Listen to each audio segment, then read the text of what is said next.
Hot అంశాలపై debate news బెంచ్కి స్వాగతం. అంతర్జాతీయంగా జాతీయంగా ఒక పెద్ద చర్చ రచ్చ. దానికి మన ఆంధ్రప్రదేశ్ లింక్ కూడా మరొక పాయింట్.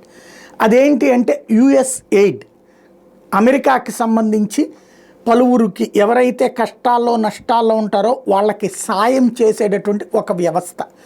అయితే అది కాస్త దారి తప్పి ప్రపంచంలోని వివిధ దేశాల రాజకీయాల్ని శాసించేందుకు లేదా వివిధ దేశాలలో ఉన్నటువంటి సిద్ధాంతాల మీద తమ రాద్ధాంతాన్ని ఫోకస్ చేసేందుకోసం కోట్ల రూపాయలు కాదు లక్షల కోట్లు ఖర్చు పెట్టారన్నటువంటిది ఇప్పుడు ట్రంప్ వచ్చాక బయటపెట్టి లెక్కలు తీసి ప్రపంచానికి విప్పి చెప్తున్నారు. అందులో భారతదేశం పేరు కూడా వచ్చింది. ఏంటది అంటే నరేంద్ర మోడీని గద్దెనెక్కనివ్వకుండా చూడటం కోసం పెద్ద ఎత్తున ప్రయత్నాలు జరిగినాయి. 186 కోట్ల రూపాయల డబ్బులు ఇందుకోసం ఖర్చు పెట్టారు మొన్నటి ఎలక్షన్స్ ముందు. అయినా నరేంద్ర మోడీ తట్టుకు నిలబడ్డాడు అంటూ వివిధ దేశ రాజకీయాల్ని శాసించడం కోసం ఇదెక్కడ పని అన్నటువంటి పాయింట్ ట్రంప్ మాట్లాడుతున్నాడు.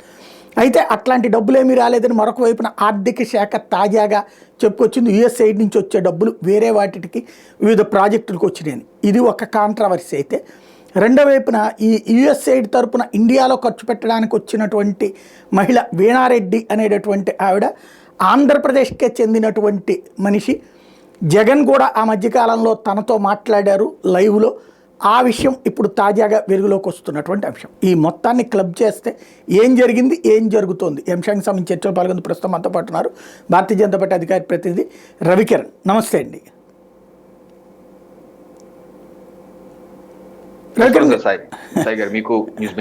నమస్కారం. దీన్ని ఎలా చూడాలి అంటే ఈ యుఎస్ ఎయిడ్ అనేటటువంటిది నిజంగా ఎలక్షన్ ప్రభావితం చేయడం కోసం వచ్చిందా? ఒకరోజు అది వచ్చింది, రెండో రోజున వచ్చి మళ్ళీ ట్రంప్ మోడీకే డబ్బులు ఇస్తున్నామని ప్రకటిస్తున్నాడు. మరోవైపున భారతదేశ ఆర్థిక శాఖ ఏమో అట్లాంటి డబ్బులు ఏమి రాలేదని చెప్తుంది. ఈ మూడింటిని చూస్తే ఏం నమ్మాలి మనం? సాయి గారు, ఇప్పుడు ప్రపంచ దేశాల్లో అగ్రరాజ్యం అనేది అమెరికా దేశ అధ్యక్షుడు డొనాల్డ్ ట్రంప్ గారు. వారు చెప్పే ప్రతి మాట ప్రపంచ దేశాలన్నీ వింటుంటాయి. ఎంతో ప్రామాణికత ఉండేటువంటి అంశాలు.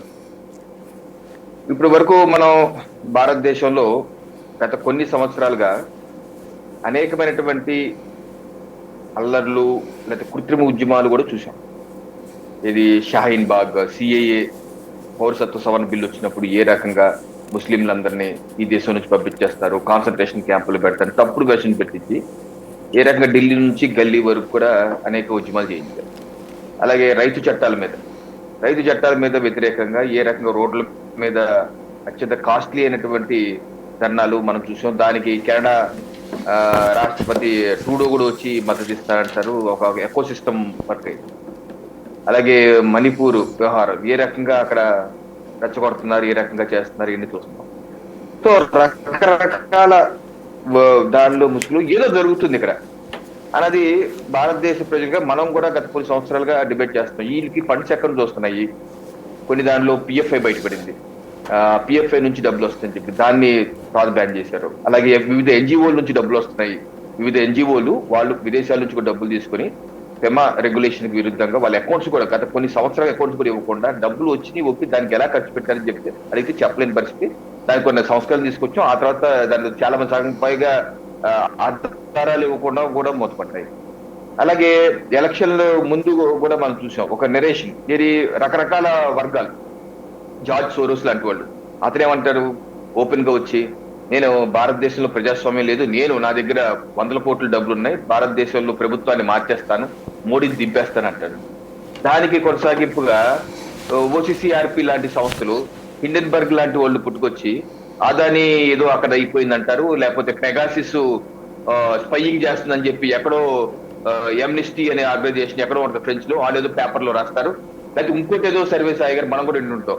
ఇది అంతర్జాతీయ సంస్థ భారతదేశంలో తిండి లేక ఇబ్బంది పడిపోతున్నారు, అనేక పాకిస్తాన్ కన్నా దారుణంగా ఉంది, భారతదేశంలో తిండి లేక చచ్చిపోతున్నారు అని చెప్పి రాస్తారు. అలాగే డెమోక్రసీ రేటింగ్స్ లో చూస్తే భారతదేశం అట్టడుగులో ఉంది ప్రజాస్వామ్యం, ఇక్కడ ప్రజాస్వామ్యం లేదంటారు. కరోనా సమయంలో లేనిపోని అబద్ధాలు, గంగా నదిలో శవాలు కొట్టుకుపోతున్నాయి, ఏమైపోయిందంట. ఎన్ని చూస్తుంటే సాయి గారు ఇది ఒక పెద్ద ఎకో సిస్టమ్ వర్క్ అవుతుంది. అబద్ధాలే పునాదులుగా పనిచేస్తూ ఇక్కడ ప్రభుత్వాన్ని పనిచేయనివ్వకుండా ఒక సుస్థిరమైనటువంటి బలమైనటువంటి నరేంద్ర మోడీ నాయకత్వంలో దేశం ముందుకు వెళ్తుంది. దాన్ని ఎల్లవకుండా చేయడానికి ఒక తప్పుడు నిర్దేశించారు. ఆఖరికి ఎన్నికల సమయంలో కూడా మనం చూసాం, అమిత్ షా గారు ఎస్సీ రిజర్వేషన్ల గురించి, దళిత రిజర్వేషన్ల గురించి మాట్లాడినట్టుగా కటింగ్లు చేసి, అటాచ్లు చేసి, దాన్ని వైరల్ చేసి, ఏ రకంగా యూపీ, మహారాష్ట్ర, మధ్యప్రదేశ్ లాంటి హాట్ ల్యాండ్ లో అది ప్రజల్ని నమ్మించేటట్టు చేసి, అక్కడ ప్రధానంగా మాకు ఎంపీ సీట్లు కూడా గడ్డిపడ్డాయి, 30-40 సీట్లు అక్కడ నష్టపోవడం జరిగింది. అంటే ఒక అసత్యాలు, ఒక వివిధ వర్గాల ఎకో సిస్టమ్, అది యూట్యూబర్లు కావచ్చు, ఫ్రీలాన్స్ జర్నలిస్ట్ కావచ్చు, కొన్ని మీడియా హౌసెస్ కావచ్చు, తమకుగా మేధావులుగా చెప్పుకునే వాళ్ళు కావచ్చు, కొన్ని డిజిటల్ వెబ్ పేజెస్ కావచ్చు, రకరకాల మార్గాల్లో అనేకమైన తప్పుడు అసత్య ప్రచారాలు చేస్తూ అక్కడ ఏదో ప్రకటించడానికి ఇక్కడ పార్లమెంట్ ఆపేస్తారు. అక్కడ ఏదో హిండెన్బర్గ్ ఏదో రిపోర్ట్ అంటాడు, ఇప్పుడు ఈ హిండెన్బర్గ్ లేదు, హిండెన్బర్గ్ గానే చెప్పు, దుకాణం మీద కేల్చేస్తాం, ఏంటి హిండెన్బర్గ్ ఈరోజు అలాంటే పార్లమెంట్ ఆపేస్తారు. సో ఆ రకమైనటువంటి ఒక ఎకో సిస్టమ్ వర్క్ చేయటమే కాకుండా ఈ రోజు మనకి నిర్ఘాంతపోయే విషయం ఏమవుతుందంటే, భారతదేశ ఎలక్షన్స్ కూడా ప్రభావితం చేసే విధంగా, తద్వారా వారి యొక్క సొమ్ముతో ఈ మోడీ ప్రభుత్వాన్ని గద్దెదించి ఏ రకంగా బంగ్లాదేశ్ లో రిజీమ్ చేంజ్, మనం ఎప్పుడు ఒక ప్రభుత్వ రిజీమ్ చేంజ్ ఎవరన్నా బయట చేయగలరా అనుకుంటాం. నేనైతే పెద్దగా అలా చేస్తారు, అలా అంటారులే అనుకునేవాడిని. కానీ బంగ్లాదేశ్ చూశాక నిర్ఘాంతపోయారు. ఏ రకంగా ఒక మాబ్ను సృష్టించి, ఆ మాబ్ ద్వారా ప్రభుత్వాన్ని అక్కడ ప్రైమ్ మినిస్టర్ పారిపోయేట్ చేసి అక్కడ వాళ్ళ చేతుల్లో పెట్టుకున్నారు. దానికి ఇక్కడ భారతదేశంలో కాంగ్రెస్ వాళ్ళు, సల్మాన్ ఖుర్షిద్ లాంటి వాళ్ళు ఏమంటారు, నెక్స్ట్ భారతదేశమే, ఇక్కడ కూడా నరేంద్ర మోడీకి అదే గట్టి పడుతుంది, ఇలా ఇక్కడ కూడా అలాగే చేస్తారు, మొత్తం మార్చేస్తారు అంటారు. ఏంటిది? ఇది ప్రజాస్వామ్యవాదులు మాట్లాడే భాష. రాహుల్ గాంధీ గారు అమెరికాకు వెళ్ళి ఆయన ఇచ్చే స్టేట్మెంట్లు ఏమిస్తారు, భారతదేశంలో ప్రజాస్వామ్యం లేదు, పాశ్చాత్య దేశాలు పట్టించుకోవట్లేదు, ప్రజాస్వామ్యం పరిరక్షించాల్సిన బాధ్యత మీది కాదా అంటారు. అడిగి ఆయన, రండి మీరు ఇన్వాల్వ్ అవ్వండి అంటారు. యూరోప్ లోకి వెళ్ళి అదే మాట, రండి మీరు ఇన్వాల్వ్ అవ్వండి అంటే, మనలాంటి వాళ్ళు ఏమనుకున్నాం, ఇన్వాల్వ్ అవ్వండి అంటే ఇన్వాల్వ్ అవుతారు, ఎందుకు అవుతారులే. ఒకటి అసలు పాశ్చాత్య దేశాలకు వెళ్ళి వాడిని ఇన్వాల్వ్ అవ్వమంటారు ఏంటి? ప్రజాస్వామ్యాన్ని ఎంచుకుంటే ఇక్కడ ఈ దేశ ప్రజలు ఎంచుకోవాలి, అంతేగాని నువ్వు పాశ్చాత్య దేశాలు, పరాయి దేశాలు వచ్చి ఇక్కడ ప్రజాస్వామ్యం ఇన్వాల్వ్ అవ్వమంటే అంటే ఇక్కడ ప్రభుత్వాలు మార్చబడే. సో ఈ రోజు వస్తున్నటువంటి స్టేట్మెంట్స్, డొనాల్డ్ ట్రంప్ గారు ఎలక్షన్స్, దేశ ఎలక్షన్స్ అప్పుడు కూడా స్పష్టంగా చెప్పారు. ఏమన్నారు? ఇక్కడ అమెరికాలో ఇక్కడ ఉన్నటువంటి నిధుల్ని దుర్వినియోగం చేస్తూ ట్యాక్స్ పేయర్స్ మనీని అడ్డగోలుగా వాడేసుకుంటూ ఇష్టం వచ్చినట్టు పనులు చేస్తున్నారు, నేను రాగానే మొత్తం బహిర్గతం చేసి కట్టడి చేస్తాను. అలాగే ఒక డీప్ స్టేట్ అనే ఒక వ్యవస్థ తయారైంది, వీళ్ళు ఎక్కడ పడితే అక్కడ వాళ్ళు రిజిమ్ చేంజ్ చేస్తూ తప్పుడు మార్గాల్లో ప్రపంచ దేశాల్లో యుక్రెయిన్, రష్యా లాంటి యుద్ధాలు, లేకపోతే ఇజ్రాయెల్ వ్యవహారాలు, ఆ మిడిల్ ఈస్ట్ గొడవలు సృష్టిస్తుంది వీళ్ళే, నేను దీన్ని ఎక్స్పోజ్ చేస్తాను అంటే ఆ దేశ ప్రజల్ని మ్యాండేట్ అడిగారు ఆయన. అమెరికా దేశ ప్రజలు అత్యధిక మ్యాండేట్ ఆయనకి ఇచ్చారు. ఆ ఇచ్చిన తర్వాత ఈ నెల రోజుల్లో ఆయన బయటపెట్టిన కొన్ని సంచలనాత్మక విషయాలు. ఇప్పుడు ఏమంటారు, ఆయన కొత్తగా డిపార్ట్మెంట్ ఆఫ్ గవర్నమెంట్ ఎఫిషియన్సీ అన్న ఒక డిపార్ట్మెంట్ ఫామ్ చేసి, ఆ డిపార్ట్మెంట్ ఫిబ్రవరి 16, 2025 ఈ యొక్క ట్వీట్ చేసింది. ఆ డిపార్ట్మెంట్, ఆ అమెరికా సంస్థ, ఇది ఎలన్ మాస్క్ ఆధ్వర్యంలో సంస్థ. ఏమంటారు, ట్యాక్స్ పేయర్ డాలర్స్ మనీ మొత్తం $486 మిలియన్ ఎవరికి ఇస్తున్నారు చెప్పారు. Consortium of elections and political process strengthening, CEPPES అంటారండి ఈ సంస్థకి ఇస్తున్నారట. దానిలో ఎందుకు ఇస్తున్నారు వాళ్ళు? $22 million for inclusive and participatory politics process in Moldova దేశంలో అక్కడ పొలిటికల్ ప్రాసెస్ ఇన్వాల్వ్ అవటానికి ఇస్తారట. అలాగే ఫిస్కల్ ఫెడరలిజం ఇన్ నేపాల్, ఎంత $20 మిలియన్. అలాగే Bangladesh, strengthening political landscape in Bangladesh, $29 million. అలాగే biodiversity conversion in Nepal, $19 million. అలాగే దీనిలో ఈ కోవలో భాగంగా $21 million for voter turnover in India. అంటే డొనాల్డ్ ట్రంప్ గారు ఆధ్వర్యంలోని డాగీ సంస్థ చాలా స్పష్టంగా ఏం చెప్తుందంటే, ఈ వేరే దేశాల్లో ఓటర్, భారతదేశమే కాదు, బంగ్లాదేశ్, నేపాల్, మాల్డోవా లాంటి దేశాల్లో కూడా అమెరికా ట్యాక్స్ పేయర్స్ యొక్క సొమ్ము అక్కడికి వెళ్ళి అది ఎందుకు వెళ్తుందో, ఏం చేస్తున్నారో, అక్కడ ప్రజాస్వామ్యం ఏంటి, అక్కడ ప్రజాస్వామ్యం పరిరక్షణ మన బాధ్యత ఏంటి, అక్కడ ఓటర్, భారతదేశంలో ఓటర్ టర్న్ ఓవర్ పెంచడానికి మన డబ్బులు ఇవ్వడం ఏంటి, మనం ఒకటే టర్న్ అవుతే ఇక్కడ బాగోలేదు, అదేదో ఇక్కడ చేయాలి కదా, భారతదేశానికి ఇచ్చేది ఏంటి అంటే గత 5 రోజులుగా వరుసగా ఆయన మాట్లాడతారు డొనాల్డ్ ట్రంప్ గారు. అమెరికా అధ్యక్షుడు ఏం చెప్తున్నారు, మొన్న కూడా చెప్తున్నారు, they are trying to form alternate government అంటే ఏమంటారు, ఆయన స్పెసిఫిక్ పదం యూజ్ చేశారు ఏంటంటే trying to get somebody else elected. వేరే వాళ్ళని ఎక్కడ దే అంటే Joe Biden trying to elect somebody else, we have to tell Indian government అంటున్నారు. అలాగే ఇది ఎందుకు వెళ్తుందో దేనికి వెళ్తుందో తెలియదు కాబట్టి ఇది కిక్ బ్యాక్స్ అంటున్నారు. చాలా స్పష్టంగా చెప్తున్నారు ఆయన, ఇక్కడ ఎలక్టోరల్ ప్రాసెస్ లో ఇన్వాల్వ్ అవుతున్నట్టుగా నాకు కనపడుతుంది. ఆ ప్రెసిడెంట్ చెప్తున్నారు, ఒక దేశ రాష్ట్రపతి వేరే దేశం యొక్క రాజకీయాల్లో మన దేశ సొమ్ము వెళ్తుంది, దీనికి లెక్కాపత్తా లేదు, ఇది ఏ రకంగా వెళ్తుంది, అక్కడ ప్రభుత్వానికి మార్చడానికి ప్రయత్నించారు అని చెప్పి చెప్తున్నారండి. ఇది చాలా నిర్ఘాంతపోయేటువంటి విషయం. ఈ విషయాన్ని పూర్తి స్థాయిలో ఇన్వెస్టిగేషన్ చేయవలసింది. ఎందుకంటే మనం గత 4-5 ఏళ్లుగా అనేకమైన, ఇందాక నేను చెప్పినట్టు అనేకమైనటువంటి ఒక సందేహాత్మకమైనటువంటి ఆధారాలతో కొన్ని ఆధారాలతో పట్టుకున్నారు.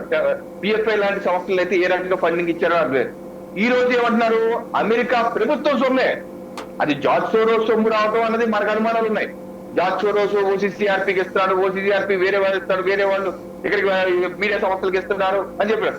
అదే ఇప్పుడు ఈరోజు ఆ దేశ రాష్ట్రపతి ఏమన్నారు, ఆ దేశ అధ్యక్షుడు స్వయంగా అమెరికా గవర్నమెంట్ సొమ్మే వెళ్ళిందంటున్నారు, అఫీషియల్ గా ఇస్తున్నారని చెప్పన్నారు. దీని మీద పూర్తి స్థాయి ఇన్వెస్టిగేషన్ గత 5 సంవత్సరాలుగా అసలు యుఎస్ ఎయిడ్ అంటే United states agency for international development అంటే అంతర్జాతీయ డెవలప్మెంట్ ఎయిడ్. ఇది వాళ్ళు చెప్పేది ఏంటంటే ప్రపంచ దేశాల్లో ఉన్నటువంటి దారిద్ర్య పరిస్థితులు లేకపోతే ఆకలి దప్పులు ఇటువంటివన్నీ మేము తీరుస్తాం అన్న దాని మీద చేస్తున్నారు. మరి అటువంటి చేస్తున్న దాన్ని వాళ్ళు దాన్ని చేస్తారు. ఓటర్ టర్న్ ఓవర్ మీద ఎందుకు డబ్బులు ఇవ్వాలి? అసలు డొనాల్డ్ ట్రంప్ గారు భవిష్యత్తులో రానున్న కొన్ని రోజుల్లో వచ్చక 5 రోజులు చెప్తున్నారు. ఈ రోజు కూడా యుఎస్ఐడ్ లో పనిచేస్తున్నటువంటి 2000 మంది లే ఆఫ్ చేశారు. 2000 మంది అసలు మీరందరూ రాడికల్స్, మీరందరూ దేశానికి పట్టే చీడ పురుగులు అని చెప్తూ ఒక స్టేట్మెంట్ ఇచ్చి 2000 మంది తీసిపడేశారు ఆయన. అలాగే ఈ ఇందాక చూపించినటువంటి $486 మిలియన్, 486 అంటే దగ్గర 5,000 కోట్లు భారత కరెన్సీలో ఎవరికి ఇచ్చారు? సిఈపిపిఎస్ కి ఇచ్చారు. సిఈపిపిఎస్ సంస్థకి ఇచ్చారన్నమాట. ఆ సిఈపిపిఎస్ సంస్థ ఏంటని చెప్పి మన డిబేట్కి వచ్చే ముందు ఒకసారి సిఈపిపిఎస్ దాకా వార్డ్ అని కొట్టాను. This page is not available అంటే దిస్ పేజ్ ఈస్ డౌన్ అంటే డౌన్ అయిపోయింది, డౌన్ చేశారు. డౌన్ అయిపోయింది. ఆ ఆపరేషన్స్ తో మొత్తం హిండెన్బర్గ్ ఎలాగే దుకాణం బంద్ అందో మీరు కూడా దుకాణం బందా అలాగే మనకి ఇన్ఫర్మేషన్ ఉండే దాని మీద 5,000 కోట్లు భారత కరెన్సీ 5,000 కోట్లు ఇది ఒక ఫైనాన్షియల్ ఇది అంటాడు ఆయన. అంతకుముందు కూడా వచ్చిన్నాయి కదా, గత దశాబ్దంగా పనిచేస్తారు కదా. మరి ఆ సంస్థ వెబ్సైట్ తీసిపడేశారు. ఎందుకు తీసిపడేశారు? ఇది అనుమానం. ఈ సిఈపిపిఎస్ నిధులు ఎవరెవరు ఇస్తున్నారు? యుఎస్ఏ ఎయిడ్ ఇస్తుంది, జార్జ్ సోరోస్ ఇస్తున్నారు, రాక్ ఫౌండేషన్ ఇస్తే వీళ్ళందరూ ఇస్తున్నారు. సో వీళ్ళందరూ ఒక కన్సార్టివ్, ఒక గ్రూప్ గా, ఒక విష వలయంగా ఫామ్ చేసి ప్రపంచ దేశాల్లో వాళ్ళ యొక్క రాజకీయాల్ని ప్రభావితం చేసే విధంగా ఉగాండాలో రిజిమ్ చేంజ్, బంగ్లాదేశ్ లో రిజిమ్ చేంజ్, ఇప్పుడు భారతదేశం కూడా అదే కోవలో అనేకమైన యాక్టివిటీస్ చేశారా అని చెప్పి యుఎస్ నుంచి అఫీషియల్ గా, యుఎస్ ప్రభుత్వం నుంచి, వేరే జార్జ్ సోరోస్ ఈ బ్యాచే కాకుండా యుఎస్ ప్రభుత్వం నుంచి కూడా వచ్చిన సొమ్ము భారతదేశంలో గత 5 ఏళ్లుగా 10 ఏళ్లుగా ఎవరెవరికి వెళ్ళాయి, ఏ సంస్థకి వెళ్ళాయి, ఏ మీడియా హౌసెస్ కి వెళ్ళాయి, ఏ ఎన్జిఓకి వెళ్ళాయి. ఎందుకంటే మనం అనేకమైన మనం చూస్తే మత మార్పిడి కూడా మనం చూస్తాం సాయి గారు. గత 10 ఏళ్ళుగా కూడా మత మార్పిడి కార్యక్రమాలు కూడా చాలా ఉధృతంగా కొన్ని రాష్ట్రాలు, ఆంధ్రప్రదేశ్ లో కూడా మత మార్పిడి నేను కార్యక్రమాలు గమనిస్తుంటాను. కొంతమంది అదే పనిలో ఉన్నారు సాయి గారు. ఒక చెప్పుడు క్రిస్టియన్ సంస్థ అంటాడు, మీరు ఏం చేస్తుంటారంటే అదే గిరిజన ప్రాంతాలకు వెళ్తారు, మేము ఇదే దేవుడి దాన్ని చెప్తాం మారుస్తాం అని చెప్తున్నారు. సో ఏ రకంగా బతుకుతాయి మనకు వాళ్ళ ఫండ్స్ ఎక్కడి నుంచి వస్తున్నాయి? సో ఇటువంటి వివిధ సంస్థలకి ఎక్కడికి వెళ్ళినాయి? యుఎస్ఏతో పాటు దాని మీద ఇన్వెస్టిగేషన్ చేయాలి. ఈ రోజు మన విదేశాంగ శాఖ మంత్రి జయశంకర్ గారు చాలా స్పష్టం చేశారు, ఇది చాలా ఆందోళనకరమైన విషయం అన్నారు. దీని మీద పూర్తి స్థాయి ఏజెన్సీస్ కూడా ఇన్వెస్టిగేట్ చేస్తున్నాయన్నారు. తప్పనిసరిగా అఫీషియల్ గా వచ్చిన అమౌంట్ నిజంగా మంచి కార్యక్రమాలకి, వ్యవసాయ ఇటువంటి వాటికి ఉపయోగించారా? ఇది ఈ ముసుగులో వెనక ఏం జరిగింది? ఈ ముసుగులో డబ్బులు ఏమైనా వెనక్కి వెళ్ళాయా? వెళ్తే ఎవరెవరికి వెళ్ళాయి, ఏ సంస్థలకు వెళ్ళాయి, ఏ మీడియా హౌసెస్ కి వెళ్ళాయి, ఏ పార్టీలకు వెళ్ళాయి, ఎటువంటి చూడవలసిన అవసరం ఉంది. ఎందుకంటే గతంలో కూడా మనం చూసాం, జార్జ్ సోరోస్ ఫౌండేషన్ ఏ రకంగా రాహుల్ గాంధీ గారికి తన భారత్ జోడో యాత్రలో కూడా తనకి ఏ రకంగా వెన్నుదన్నుగా ఉన్నారు. మనం చూస్తే భారత్ జోడో యాత్రలో సలీల్ శెట్టి, ఈ భారత్ జోడో యాత్ర సలీల్ శెట్టి అనే వ్యక్తి అడుగుల్లో అడిగేశారు రాహుల్ గాంధీ గారికి. ఈ సలీల్ శెట్టి ఎవరు? జార్జ్ సోరోస్ సంస్థ ఓపెన్ సోర్స్ ఫౌండేషన్ కి వైస్ ప్రెసిడెంట్. ఆయన is vice president for open society foundation కి వైస్ ప్రెసిడెంట్. సో అలాగే అతను అమెరికా, రాహుల్ గాంధీ గారు అమెరికా వెళ్ళినప్పుడు కూడా ఆయన ఇలన్ ఉమర్, ఒక అక్కడ కాంగ్రెస్ మ్యాన్ ఉమెన్ అన్నమాట, ఇలన్ ఉమర్, ఈవిడితో భేటీ. ఈవిడెవరు?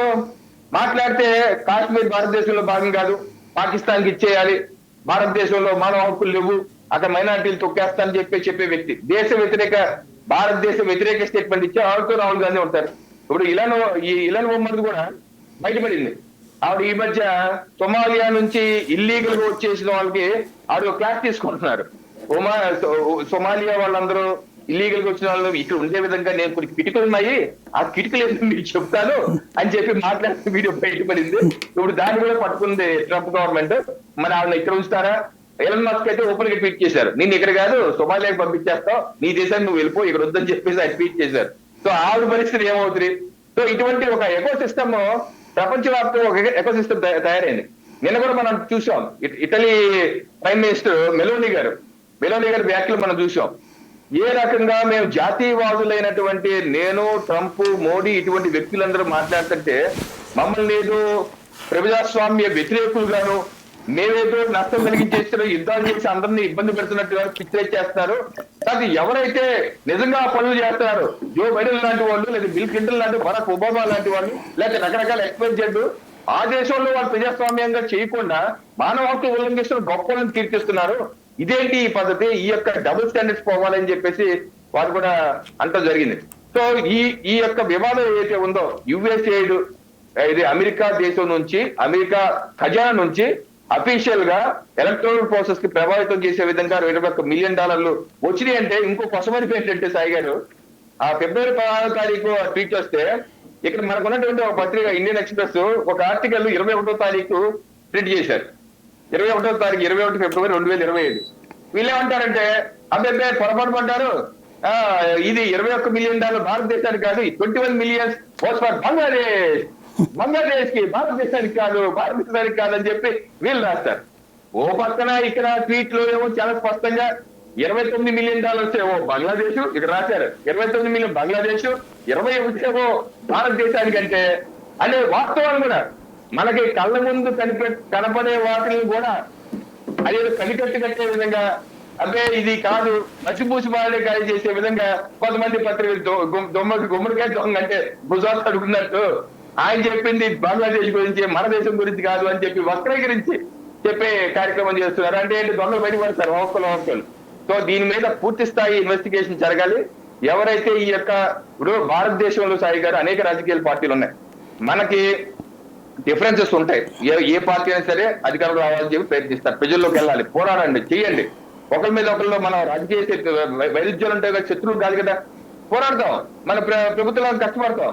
అంతేగాని పాశ్చాత్య దేశాలకి, పరాయి దేశాలకి తొత్తులుగా వ్యవహరించి వాళ్ళకి కావాల్సిన తానతందాన అంటే మళ్ళీ భారతదేశానికి వెయ్యేళ్ళ బానిసత్వం ఉండేటద్దామా? గదిలీలు, మామూలు, తుగ్గులు, చెంగులు, బ్రిటిష్, పోర్చుగల్, డచ్, స్పెయిన్ వీళ్ళందరూ ఎలా వచ్చారు భారతదేశానికి? ఇక్కడ ఇంటి చూడలే కదా, ఇక్కడ ఉన్న ఇంటి దొంగ వాళ్ళకి సహకరిస్తే 1000 ఏళ్ల బానిసత్వంలో భారతదేశం మగ్గిపోయింది. భారతదేశం ఒక బంగారు పిచ్చిక. ఇటువంటి దాన్ని కొల్లగొట్టారు వాళ్ళందరూ కలిసి. ఈ రోజు మళ్ళీ అదే విధంగా పరాయి దేశాలతో కుమ్మక్కైపోయింది. ఎవరైనా సరే, అది ఎన్జిఓలు కావచ్చు, మీడియా సంస్థలు కావచ్చు, పొలిటికల్ పార్టీ కావచ్చు, కుమ్మక్కయ్యి వాళ్ళకి కావాల్సినటువంటి నిరేషన్ చేసి, వాళ్ళకి కావాల్సిన విధంగా తప్పుడు సమాచారం ఇచ్చి, భారతదేశాన్ని తప్పుగా చూపించి, ఈ రకంగా ప్రభుత్వంలో వాళ్ళు వచ్చి ఏం చేద్దామని అటువంటి వ్యక్తులు, దేశ వ్యతిరేక శక్తుల యొక్క తొత్తులుగా మారి అధికారంలోకి వచ్చి ఏం చేద్దాం, what they want to do, ఏం చేద్దామని, భారతదేశం ఏం చేద్దామని ఒకటే, భారతదేశం అభివృద్ధి చెందకూడదు. ఇవన్నీ ఎందుకు చేస్తున్నారు? భారతదేశంలో సుస్థిర ప్రభుత్వం ఉండకూడదు. మేక్ ఇన్ ఇండియా, భారతదేశాన్ని ఒక సమున్నతమైనటువంటి అన్ని విధాలుగా అభివృద్ధి చెందినటువంటి దేశంగా అవ్వనివ్వకూడదు. ఎంతసేపు వాళ్ళ అడుగులకు మడుగుగా తొత్తులుగా ఉంటూ ఈ యొక్క భారతదేశ మార్కెట్ ని దోచుకోవాలి. గతంలో ఏ రకంగా చెంగీస్ లో వచ్చి ఇక్కడ సంపదను దోచుకొని మన ఆడవాళ్ళని, మాన ప్రాణాలను హరించి ఇక్కడ ఉండే ఆలయాలను సంపద దోచుకుపోయారు. ఆ రకంగా భారతదేశంలో ఉన్న సంపద దోచుకుపోవాలి, ఎక్కడ ఏ రకమైన అభివృద్ధి చెందకూడదు, పేదరికంగా ఉండాలి, వాళ్ళు లెగమంటే లెగిసే ప్రభుత్వం, కూర్చోమంటే కూర్చునే ప్రభుత్వం ఉండాలి. అంతేగాని నువ్వు రష్యా నుంచి ఆయిల్ తీసుకోవద్దు అంటే నువ్వెవడమే చెప్పడానికి రష్యా నుంచి ఆయిల్ తీసుకోవద్దని, ఇరాన్ దగ్గర తీసుకోవద్దని నువ్వెవరు బాబు, ఇరాన్ నుంచి ఆయిల్ తీసుకొచ్చి చెప్పడానికి నువ్వెవరయ్యా అనే ప్రభుత్వం ఉండకూడదు.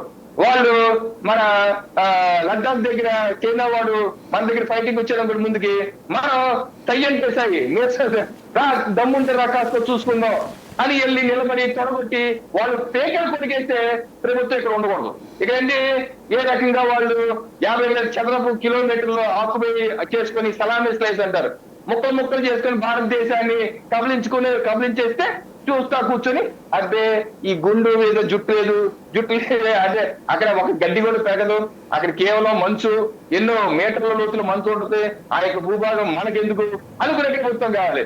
అంతేగాని మంచు అయినా ఎడారైనా అంగుళం భూమి కూడా వదలను, వస్తే నా దగ్గరికి వస్తే తాట తేట అనే ప్రభుత్వం ఉండకూడదు. సో ఆ రకమైనటువంటి మరబొమ్మ ప్రభుత్వం ఉండాలి అన్నది వీళ్ళందరూ సంకల్పం. భారతదేశాన్ని అన్ని విధాలుగా దోచుకోవాలని. ఈ రోజు ఆ పరిస్థితి లేదు. నరేంద్ర మోడీ గారి నాయకత్వంలో ఆ పాత పరిస్థితులు లేవు కాబట్టి వాళ్ళకి మింగుడు పట్టడం లేదు. ఈ నాయకుడిని ఏ రకంగా దించాలని చెప్పి 2024 ముందు ఎన్నికల్లో కూడా ప్రధానమంత్రి నరేంద్ర మోడీ గారు ప్రచారంలో కూడా చెప్పారు, ఇక్కడ నన్ను దింపడానికి దేశంలో ఉన్న శక్తులే కాదు, ప్రపంచవ్యాప్తంగా ఉన్న కొన్ని శక్తులు కూడా కలిసికట్టుగా నా మీదకు వస్తున్నాయి. అయితే ప్రజలందరూ ఆడపడుచుల యొక్క అభిమానం ఉన్నంత వరకు వాళ్ళ అభిమానం నాకు కవచంగా ఉన్నంత వరకు నన్ను ఎవరికి ఏమి చేయలేరు అని తస్మాత్ జాగ్రత్త అని దేశ ప్రజలు కూడా చెప్పారు. అది ఈ రోజు ఒక్కొక్కటిగా బయటపడుతుంది సాయి గారు. దీన్ని ప్రజలు కూడా గమనించాలి. వాస్తవాలు ప్రజలు కూడా గమనిస్తూ ఎంతసేపు మనకి ఏదో పేపర్లో వచ్చింది కదా అదే వస్తే నిజం, ఫలానా వ్యక్తి చెప్పారు కదా అది చెప్తే నిజం. కొంతమంది యూట్యూబర్లు సాయి గారు వేరే దేశాల్లో ఉంటారు. ఫర్ ఎగ్జాంపుల్ జర్మనీలో ఉంటాడు ఒక అతను, అతని పేరేదో ఉంది, అతను మొన్న ఎలక్షన్ లో అతను కూర్చొని అనేకమైన తప్పుడు సమాచారం, మోడీ గారు మళ్ళీ ధ్రువ్ రాఠీ అంటారు, ధ్రువ్ రాఠీ అని అతను యూట్యూబర్, అతను కూర్చొని అక్కడ మోడీ గారు మళ్ళీ వస్తే రాజ్యాంగాన్ని మార్చేసి దళితులు రిజర్వేషన్ తీసేస్తారు. ఇటువంటి అన్ని తప్పుడు సమాచారాలన్నీ చెప్పి వీళ్ళందరూ వీళ్ళ ఫండింగ్ ఎవరు ఈ బ్యాచ్ మళ్ళీ. సో ఈ రకమైన తప్పుడు సమాచారానికి ప్రజలు కూడా గురి కాకుండా జాగ్రత్తగా ఉండి అన్ని రకాలుగా అన్ని కోణాల్లో వింటూ నిజమేంటో తెలుసుకొని ముందుకు వెళ్తున్న సమస్య ఉంది. కానీ భారతదేశం ఇటువంటి అభివృద్ధి పదంలో ఎన్నడూ లేని అభివృద్ధి పదంలో ఉంది. మనం ఏ రకంగా దూసుకుపోతున్నాం వాళ్ళందరికీ కంటికిగా ఉంది. సో తస్మాత్ జాగ్రత్త అని మీ ఛానల్ ద్వారా మరోసారి విజ్ఞప్తి చేస్తుంది సాయిగా. ఏంటంటే ఇక్కడ తాజాగా ఏదైతే ఆర్థిక శాఖ నుండి వచ్చినటువంటి స్టేట్మెంట్ అయితే అట్లాంటిదేమి ఇక్కడ ఎలక్షన్ ఇన్ఫ్లుయెన్స్కి లేదు, ఒక 7 ప్రాజెక్టుల వరకు అయితే యుఎస్ఐడి నుంచి ఇక్కడ నడుస్తున్నాయి అని ఇచ్చినటువంటి ప్రకటనను ఎలా చూడాలి? అదే నేను ఈ రోజు వచ్చింది చూశాను, 7 ప్రాజెక్టులు $700 మిలియన్ వచ్చాయి, అగ్రికల్చర్ ఇటువంటి సెక్టార్లు చేశారన్నారు, వచ్చాయి ఆ సెక్టార్కి వచ్చాయన్నారు. అయితే ఇన్వెస్టిగేషన్ ఏజెన్సీస్ ఇంకా ఇన్వెస్టిగేషన్ చేస్తున్నాయని వచ్చాయి సరే డబ్బులు, ఆ డబ్బులు ఎక్కడికి వెళ్ళాయి? ఆర్థిక శాఖ వచ్చింది వేరు ఉంటుంది ఒక లెక్క, ఆర్థిక శాఖ నుంచి రాకుండా వేరే విధంగా వెళ్ళి కూడా ఉంటాయి. ఇప్పుడు ఫర్ ఎగ్జాంపుల్ ఇప్పుడు వీణారెడ్డి యుఎస్ఐడ్ డైరెక్టర్ గా ఉన్నారు, గత 2021 నుంచి 24 మొన్న జూన్ వరకు ఉన్నారు. ఆవిడున్న సమయంలోనే ఒక సంవత్సరంలో $50 మిలియన్ వస్తే ఇంకో సంవత్సరంలో ఇమీడియట్ సంవత్సరంలో $230 మిలియన్ వచ్చాయి. ఇవన్నీ భారతదేశ ప్రభుత్వానికి రావండి. ఈ భారతదేశ అకౌంట్ కన్సల్టెంట్ ఫండ్ ఆఫ్ ఇండియాకి రాదు. అది ఎలా వస్తాయి? యుఎస్ఐడ్ నుంచి డైరెక్ట్ గా వాళ్ళకి వస్తాయి, వాళ్ళ నుంచి డిస్పర్స్ అవుతుంటాయి. సో వివిధ కోణాల్లో డబ్బులు వచ్చాయి. సో ఏదైతే ఫైనాన్స్ మంత్రి గారు చెప్పారో భారత కన్సల్టెంట్ ఫండ్ ఆఫ్ ఇండియా వచ్చిన దానికి చెప్పుంటారు. మిగతా ఏజెన్సీస్ ఏదైతే మన జయశంకర్ గారు చెప్పారు, మిగతా ఇన్వెస్టిగేషన్ ఏజెన్సీస్ ఆర్ ఇన్వెస్టిగేటింగ్ అని. సో ఇన్వెస్టిగేట్ చేయవలసిన అవసరం ఉంది. ఈ డబ్బులు యుఎస్ఐడ్ ఇండియా డైరెక్టర్ కి ఇయే కాకుండా మిగతా డబ్బులు, ఇప్పుడు ఫర్ ఎగ్జాంపుల్ యుఎస్ఐడ్ మీకు చెప్తాను, IFES అని ఉంది, international foundation for electoral system. ఈ ఎలక్ట్రల్ సిస్టమ్ ఏంటి? కొన్ని దేశాల్లో ఆ యొక్క ఎలక్షన్ పరిస్థితి ఏంటి అని చెప్పి అధ్యయనం చేస్తూ ఉంటారు. ఓకే, ఈ IFES 2012 ఎలక్షన్ కమిషన్ ఆఫ్ ఇండియాతో కూడా MOU కూర్చుంది. మనకు ఎలక్షన్ కమిషన్ ఏంటి? ఎలక్షన్ కమిషన్ ఇక్కడ ఓటర్స్ యొక్క అవేర్నెస్ పెంచుతామని. ఓకే, సో వాళ్ళు అప్పుడు కురేషి అనుకుంటా చీఫ్ ఎలక్షన్ కమిషన్, ఆయన ఏమంటారు, MOU కుదుర్చుకున్నాము, MOU మాత్రమే చేస్తున్న డబ్బులు ఏమో రాలేదంటారు. ఈ ఈ ఈ ఈ యొక్క ఐఎఫ్పిఎస్ సంస్థ ఎవరితో పనిచేస్తుంది? వాళ్ళ వెబ్సైట్కి వెళ్ళాను పొద్దున. వెబ్సైట్కి వెళ్తే చేస్తే వాళ్ళ డోనర్స్ ఎవరు, వాళ్ళ పార్ట్నర్స్ ఎవరంటే ఓపెన్ సొసైటీ ఫౌండేషన్. ఐఎఫ్పిఎస్ కి ఓపెన్ సొసైటీ ఫౌండేషన్ వాళ్ళ డోనర్. ఈ ఓపెన్ సొసైటీ ఫౌండేషన్ ఎవరు? ఇక్కడ చూడు రాశారు, the open society foundation founded by George Soros are the world's largest private funder of independent groups working for justice and democracy. ప్రజాస్వామ్యం కోసం పనిచేస్తున్నారని చెప్పి ఐఎఫ్పిఎస్ సంస్థ కితాబ్ ఇస్తుంది. వాళ్ళకి డోనర్ ఎవరు? వీళ్ళు. సో నేను అనేది ఏంటంటే ఇటువంటి అనేక సంస్థల రూపంలో జార్జ్ సోరోస్ కావచ్చు, వివిధ వాళ్ళు కావచ్చు, డబ్బులు లోపల తోశారు భారతదేశం లోపలికి. ఆ వచ్చిన డబ్బులు ఎక్కడికి వెళ్ళాయి? ఇది ఇన్వెస్టిగేషన్ సంస్థ తేల్చాలి. ప్రభుత్వానికి అఫీషియల్ గా వచ్చిన ఉంటది, వివిధ సంస్థల ద్వారా వచ్చి ఉంటాయి. ఇప్పుడు సిఈపిపిఎస్ ఉంది సార్. ఇప్పుడు ఏదైతే డొనాల్డ్ ట్రంప్ గారు ట్వీట్ చేశారు, ఇంకా చూపించారు సిఈపిపిఎస్ వచ్చిన డబ్బులు భారతదేశ ఖజానాకి రావు కదా, అది వేరే దానిలో రూట్ అయిపోయి అది ఎక్కడికి వెళ్ళి సిఈపిఎస్ డబ్బులు ఈ ఐఎఫ్పిఎస్కి వెళ్ళినాయి, ఐఎఫ్పిఎస్ కూడా వెళ్ళినాయి. సో అలాగే అవి కూడా ఇన్వెస్టిగేట్ చేయాలి. అవి ఇన్వెస్టిగేట్ చేస్తే అప్పుడు మొత్తం మ్యాటర్ తేలితే డెఫినెట్ గా కేంద్ర ప్రభుత్వం అటు డొనాల్డ్ ట్రంప్ గారితో కూడా కోఆర్డినేట్ చేసి అక్కడ నుంచి సమాచారం కూడా తీసుకొని, ఇంకా ఇస్తారాలు సమాచారం కూడా తీసుకొని పూర్తి స్థాయిగా ఈ నెట్వర్క్ ని, ఈ బిషప్ వలయాన్ని బ్రేక్ చేయాల్సిన అవసరం సాయి గారు. ఇక్కడ ఈ వీణారెడ్డి అనేటటువంటి ఆమె ఆ మధ్యన ఆంధ్రాకి కూడా వచ్చింది, జగన్ రిసీవ్ చేసుకున్నాడంటూ జగన్కి సంబంధించిన ఒక బైట్ కూడా బాగా సర్క్యులేట్ అవుతుంది. దాన్ని ఎలా చూడాలి? ఒకటి, భారతదేశ మూలాలు, ప్రత్యేకంగా ఆంధ్రప్రదేశ్ మూలాలు ఉన్నటువంటి వీణారెడ్డి గారు ఈ రకంగా సరే అమెరికా వెళ్ళిపోయారు, అక్కడ ఫారెన్ సర్వీసెస్ సెలెక్ట్ అయ్యారు, ఏదో అటార్నీగా చేశారు. ఆ తర్వాత యుఎస్ ఎయిడ్ కి ఇండియా డైరెక్టర్ గా ఆవిడ ఆల్మోస్ట్ లైక్ 3 సంవత్సరాలు, అంటే మోడీ ప్రభుత్వం 2వ టర్మ్ 5 ఆగస్టు 2021 జాయిన్ అయ్యారంటండి. అలాగే ఆవిడ వెళ్ళిపోయింది ఎప్పుడు? 7 జూన్ 2024 వెళ్ళిపోయారు. అంటే కీలకమైన టైంలో ఆవిడ ఇక్కడ ఉన్నారు. ఏ కీలకమైన టైంలో? ఇక్కడ రిజ్యూమ్ చేంజ్ చేసే ఆలోచనలు ఏదైతే పాశ్చాత్య సంస్థలు ఏదైతే ఉన్నాయో, ఎన్జిఓ రూపంలో ఉన్నాయో, వాళ్ళు ఇక్కడ భారతదేశంలో మోదీ ప్రభుత్వం ఏదైతే గర్దించాలి, లేకపోతే వివిధ ఉద్యమాలకు ఊతమిస్తూ ఇక్కడ అల్లలు సృష్టించాలి ప్రజలు అన్న టైంలో ఇవ్వరు ఉన్నారు. మరి యుఎస్ ఎయిడ్ కూడా ఇటువంటి పనులే, అత్యధికంగా ఇటువంటి పనులే చేస్తారని చెప్పి ఈ రోజు డొనాల్డ్ ట్రంప్ గారు కూడా అంటున్నారు. దానికి డైరెక్టర్ గా వీణారెడ్డి ఉన్నారు. సో దీని మీద స్పష్టత రావాల్సిన అవసరం ఉంది, విచారణ చేయవలసిన అవసరం ఉంది. అది జగన్ గారితో కలిశారా లేదా అనేది నాకైతే సమాచారం లేదు, నేనైతే టు బి ఫ్రాంక్ నేనైతే చూడలేదు. బట్ ఏ ఆపరేషన్స్ అయినా సరే గత 3 సంవత్సరాలుగా భారతదేశంలో చేసిన వివిధ కార్యక్రమాల మీద వచ్చిన ఆవిడ ఆవిడలో ఒక ఎలిగేషన్ ఉంది. మా సుప్రీంకోర్టు న్యాయవాది మహేష్ జట్మిలాని గారు కూడా ఒక ట్వీట్ చేశారు. ఆయన కొన్ని గణాంకాలు కూడా బయట పెట్టారు. ఈ వీణారెడ్డి హయాంలోనే 2019, 20, 21, 22 ఈ 3-4 సంవత్సరాలు ఏ రకంగా డబ్బులు పెరిగిపోయాయి. $80 మిలియన్ ఒక సంవత్సరం వస్తే ఇంకో సంవత్సరం $230 మిలియన్ వచ్చాయి. ఈ డబ్బులన్నీ ఏం చేశారు, ఎక్కడికి వెళ్ళారు, ఎవరెవరికి ఇచ్చారని చెప్పి దాని మీద ఇన్వెస్టిగేషన్ చేయాలన్నారు. అయితే దురదృష్టం, తెలుగు మూలాలు ఉన్న వాళ్ళు ఇటువంటి దాంట్లో ఇన్వాల్వ్ అయ్యారా?